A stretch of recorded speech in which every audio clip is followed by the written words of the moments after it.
আজ ৪ বছর ডিভোর্সের পরে ভীষণ মনে পড়ছে আমার প্রাক্তন স্বামীর কথা। খুব ইচ্ছে করছে যদি একবার তাকে দেখতে পেতাম।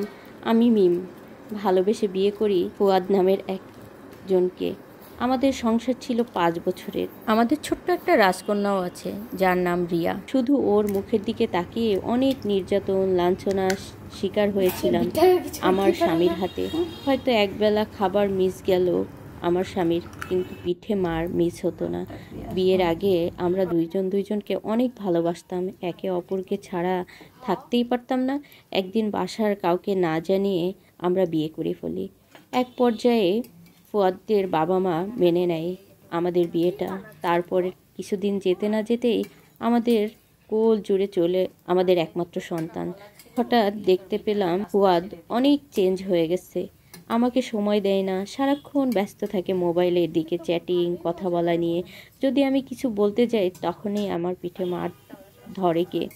একদিন প্রচণ্ড মারধর করে। আমি প্রায় ৭ দিন হসপিটালে ছিলাম। তখন সিদ্ধান্ত নিয়েছিলাম আমি আর ওর কাছে যাব না, কিন্তু কি করব, রিলেশন করে বিয়ে করেছি, এখন বাবা মার বাড়িতে যেতে পারছি না। এর জন্য চোখ মুখ বুঝে সব কিছু সহ্য করতাম। এই ধৈর্যের বাদ কিছুতেই মানছে না। আমার আম্মুর কণ্ঠটা পেয়ে আমি কান্না করে দিলাম। বললাম, মাগো, তোমাদের আমি অনেক মিস করি। তখন আম্মু বলল, কেমন আছিস মা আমার? আমি তখনই বললাম, মাগো, তোমাদের অবদ্ধ হয়ে বিয়ে করে বড়ই ভুল করেছি।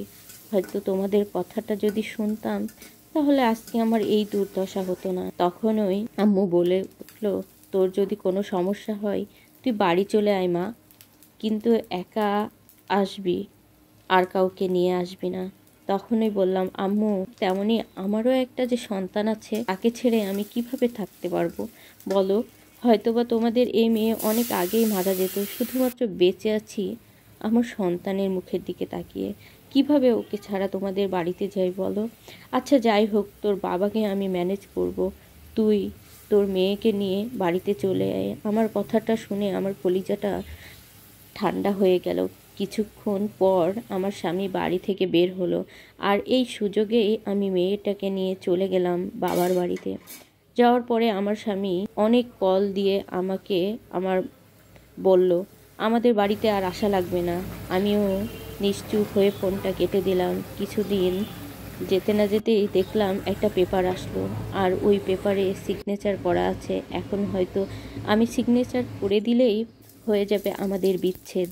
আমার মা বাবা বলে, তুই যেখানে শান্তিতে নাই, আমার মনে হয় তুই পরবর্তীতেও আর কখনোই শান্তিতে থাকতে পারবি, বরং তুই সিগনেচার করে দে মা। অনেক কষ্ট হচ্ছিল তখন সিগনেচারটা করতে, কিন্তু কি করব, আর মার খাওয়ার জায়গা আমার শরীরে নাই। একদিন মার্কেটে করতে যাব শপিংয়ে আমার মেয়ের জন্য, যেটা দেখলাম এটা দেখার জন্য প্রস্তুত ছিলাম না। হঠাৎ দেখতে পাই ফুয়াদ কি সুন্দরভাবে একটা মেয়ের কাঁধে হাত রেখে রিকশায় ঘুরতেছে। তখনই ভাবলাম মানুষ কিভাবে চেঞ্জ হতে পারে। হয়তো আমার কথা মনে করার দরকার নেই, তার একটা মেয়ে আছে, অন্তত তার কথাও একটু ভাবতো। সেটাও সে ভাবলো না, স্বার্থের মতো নতুন সংসার বেঁধে নিল। সত্যি অনেক ভালোবাসতাম ওকে, কিন্তু ভালোবাসার পরিণাম পেলাম। পরিশেষে একটা কথাই বলতে চাই, যাকে বিয়ে করেছে তাকে অন্তত ভালো রাখুক, নিজেও ভালো থাকুক, ভালো থাকুক ভালোবাসার মানুষগুলো। এভাবে কান্না জড়ানো কণ্ঠে আপু তার জীবনের গল্পগুলো আমার সাথে শেয়ার করেছিলেন।